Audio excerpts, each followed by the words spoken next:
Terima kasih pemirsa Anda masih bersama kami dalam MNC News Prime dan kita masih akan membahas terkait dengan polemik aturan PNS berpoligami. Masih bersama kami malam hari ini Iip Ilham Firman selaku Asisten Komisioner Komisi Aparatur Sipil Negara, kemudian Trubus Rahadiansyah selaku Pengamat Kebijakan Publik dan juga Abdul Kholik Ahmad selaku Ketua Bidang Keagamaan DPP Partai Perindo. Baik, saya kembali ke Pak Iip. Kembali terkait dengan aturan ini Bapak, baik untuk polemik katakanlah untuk aturan PNS laki-laki dan juga perempuan, ini sudah melalui kajian kah? Dan jika iya, kepada siapakah, kepada pihak siapa saja ini diskusinya sampai melahirkan aturan ini? Mbak Fani, ini aturan PNS berpoligami ini sudah lama, Mbak. Iya, betul. Sejak PP nomor 10 tahun 1983 ya. Dan sampai sekarang, sekali lagi tidak ada perubahan berarti tentang ketentuan ini. Di dalam PP tersebut juga larangan ASN perempuan menjadi istri kedua, ketiga, dan keempat.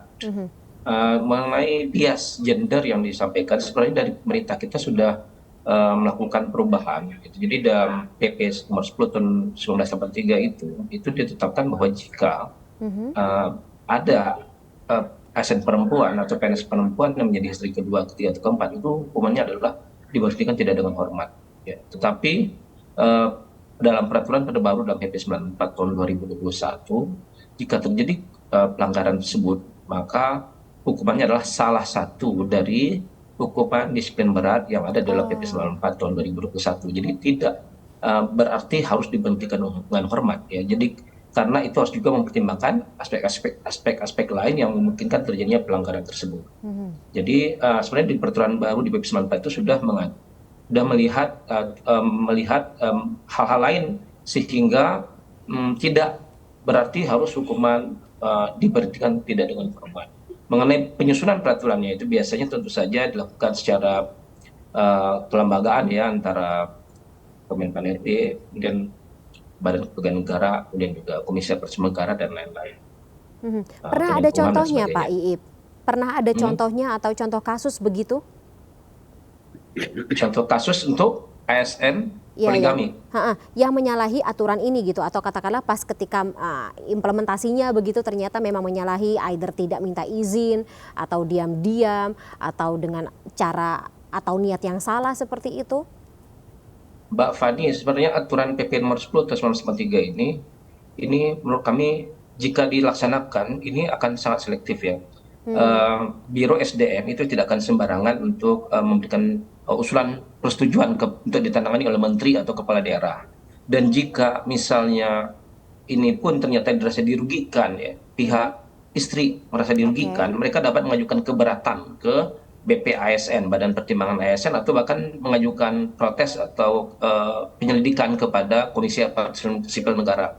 Dan menurut kami ini akan lebih baik ketimbang fenomena yang muncul belakangan ini, Mbak Fani, adanya nikah siri di kalangan ASN itu yang dilakukan secara diam-diam tadi, gitu. Dan ini yang justru menimbulkan citra buruk ASN di mata masyarakat. Oke, tapi ya katakanlah tidak ada yang benar begitu dari mau ini berpoligami tanpa minta izin, mau ini nikah siri ya lagi-lagi juga tanpa izin misalnya juga tidak dibenarkan, sama-sama masuk dalam materi tadi BPASN begitu. Ini juga kah yang menjadi lembaga yang melakukan pengawasan begitu dalam internal ASN sendiri, Pak Iip? Ya, untuk hal seperti ini kami dari Komisi Aparatur Sipil Negara biasa, Mbak, menerima laporan-laporan pengaduan yang terkait dengan adanya pernikahan siri atau permasalahan rumah tangga, atau bahkan misalnya izin dari atasan mungkin yang dipandang oleh seorang istri itu tidak tepat dalam memberikan izin untuk suaminya menikah kembali. Nah itu kita bantu melakukan penyelidikan ke terhadap ASN yang bersangkutan, kita panggil atau juga bisa kita arahkan ke BPASN. Oke, banyak berarti laporan yang masuk. Baik, Pak Trubus melihat fenomena ini, ada tanggapan, perspektif? Iya, menurut saya apa yang disampaikan Pak Iip itu kan memberi penjelasan atau menegaskan bahwa sebenarnya perkawinan di dalam berpoligami itu untuk ASN ini sebenarnya kan sangat ketat ya. Sulit ya. Nah, itu harus ditegaskan itu. Tetapi ini kan persoalannya di dalam implementasinya sejak tahun PP 10 lah, tahun 1983, kemudian dirubah dengan PP 45 ya tahun 90, kemudian muncul lagi di PP 53 2010, sekarang PP lagi 21 yang yang 2021 itu yang terbaru ya. Itu semuanya mengindikasikan sebenarnya tidak ada ketegasan yang jelas gitu loh, Mbak. Kalau misalnya mereka melanggar, yang ada itu ya tadi dikatakan ya pemberhentian dengan tidak hormat itu tidak ada gitu ya. Jadi diberhentikan ya hanya diminta salah satu untuk istilahnya mengikuti prosedur itu. Hanya persoalannya begini, Mbak. Kajian-kajian yang ada itu ini menjelaskan ke Pak Kolik ya tadi yang ditanyakan apakah ada kajian, ada Pak, kajian-kajian yang sudah dilakukan cukup banyak. Yang ada itu memang peraturan ini nggak efektif gitu, nggak efektif. Okay. Karena itu nggak efektif, itu yang harus digarisbawahi. Karena tidak efektif, maka pelanggaran-pelanggaran banyak sekali, yaitu tadi karena persoalan sanksi kan, sebuah aturan itu terkait dengan sanksi. Kalau sanksinya hanya ya sifatnya subjektif tadi, karena hanya teguran, administrasi atau sebagian juga pokoknya inilah TST tahu sama tahu saja deh, gitu aja ya sudah berlangsung. Dan itu karena gini persoalan kita masyarakat religius ya, beragama ya. Jadi kalau ini sepanjang tidak melanggar agama ya orang akan tetap aja menjalankan artinya ya ini sebagai sunnah Rasul lah katakanlah gitu ya. Nah pandangan-pandangan ini kan harus dilihat sebagai sesuatu yang dinamis. Nah sekarang ini kalau kita lihat pemerintah meskipun bersikeras bahwa itu nggak diperbolehkan dengan syarat yang ketat itu, tapi sebenarnya di balik itu kan sebenarnya ya ini gitu ya dilarang ya, tapi ya juga nggak jelas ini gitu dengan segala konsekuensinya itu nggak ada gitu ya. Jadi yang ada itu ya mereka melakukan pernikahan siri berulang banyak sekali, karena sekali lagi negara nggak bisa mengintervensi sesuatu yang sifatnya ranah privat, Mbak, sebenarnya itu ya. Jadi kalau ranah privat itu sangat berat konsekuensinya, itu nanti negara masuk ngobok-obok urusan rumah tangga pada tataran yang sangat sangat hakiki ya, dalam arti kalau orang mau menikah kan tadi dijelaskan Pak Kolik itu sangat hakiki sekali gitu ya. Jadi kalau kemudian ada pihak atas nama negara, kemudian ini negara hanya dalam konteks ini mengatur, memfasilitasi, konteksnya memberi perlindungan agar tidak Mbak, misalnya dampaknya kalau sampai menikah poligami dan itu kan adanya perilaku koruptif gitu. Itu kan dikhawatirkan kan itu, karena otomatis dapur satu saja udah pusing, bagaimana dapurnya lebih dari satu kan gitu. Itu kan sudah ASN Newport istri lebih dari satu juga gitu ya Pak Trubus ya. Iya, itu otomatis itu. Jadi dalam hal ini memang yang paling menarik adalah dinamika sosiologis terkait dengan perkawinan ini. Pada intinya hanya titiknya satu, Mbak. Yang penting itu menikah. Tadi jelaskan Pak Kolik ya, orang itu intinya di pernikahan itu. Menikah, entah itu jalannya apa, mereka menikah. Yang jelas itu karena kembali kita adalah masyarakat beragama, ya tentu tidak melanggar norma-norma agama. Kan gitu aja titik, norma-norma kesusilaan, kesopanan. Itu. Nah, sepanjang itu dipatuhi, maka kemudian bagaimana dengan aturan negara? Aturan negara kemudian dalam hal ini hanya dijadikan pedoman. Maka kan sifatnya pedoman, yaitu tadi jadi efektivitasnya dipertanyakan karena sanksinya kan nggak ada. Kalau mau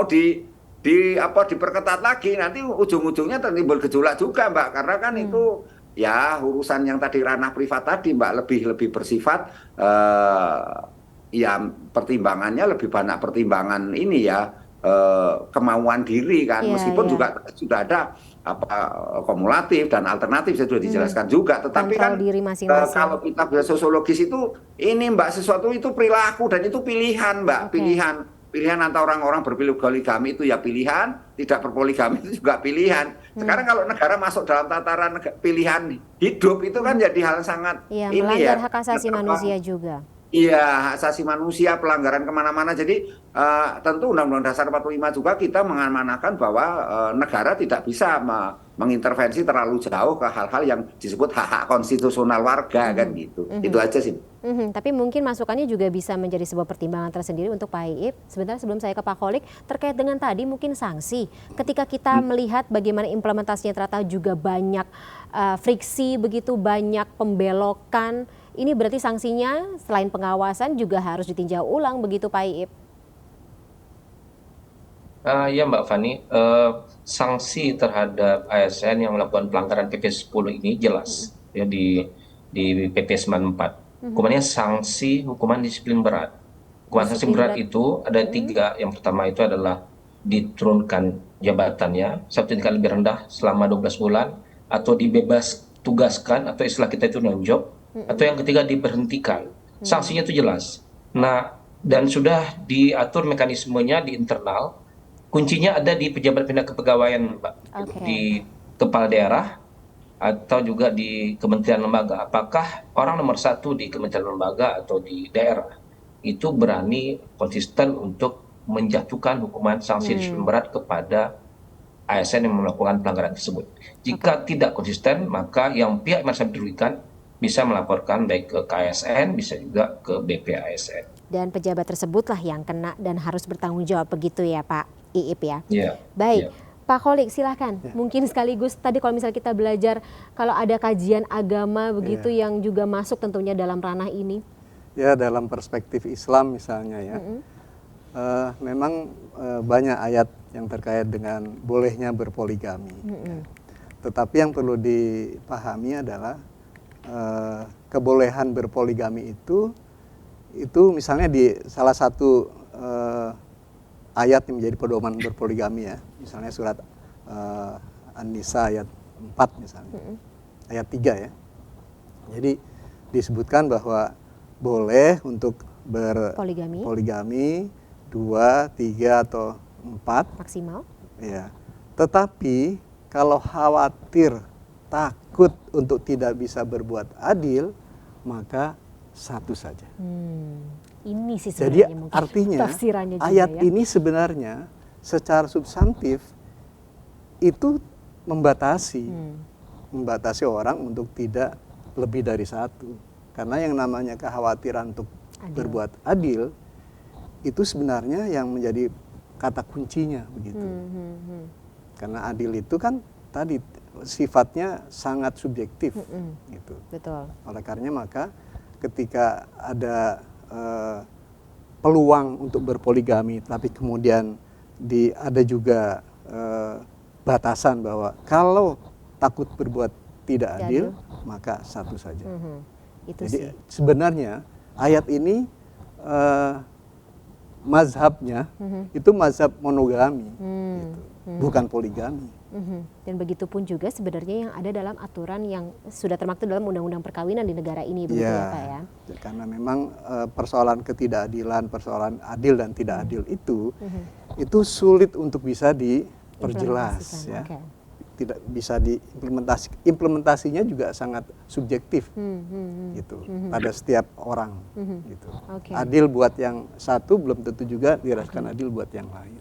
Jadi dalam perspektif Islam poligami boleh, tetapi catatannya adalah kalau tidak mampu berbuat adil 1 saja. Jadi artinya monogami itu jalan terbaik. Apalagi kalau misalnya kita mereferensikan kepada tadi syarat alternatif dan juga kumulatif yang ditetapkan oleh PP seperti itu? Ya, tetapi begini, negara sebagai lembaga yang harus melindungi seluruh warga negara dari agama apapun, dari suku apapun, dari etnik apapun, dia harus memberi ruang. Orang yang memang ingin dan punya kemampuan berpoligami, tidak ada larangan kan begitu. Karena memang negara harus juga membuka ruang ini. Dan itu juga hak. Ya. Bahwa kemudian ada restriksi yang boleh menjadi misalnya kasus wanita PNS misalnya ya, dia hanya boleh menjadi istri kedua, ketiga atau keempat dari non PNS, dari suami non PNS. Itu sebelum direvisi. Itu boleh. Oke. Ya. Tapi kalau suaminya adalah PNS itu yang nggak boleh sebenarnya.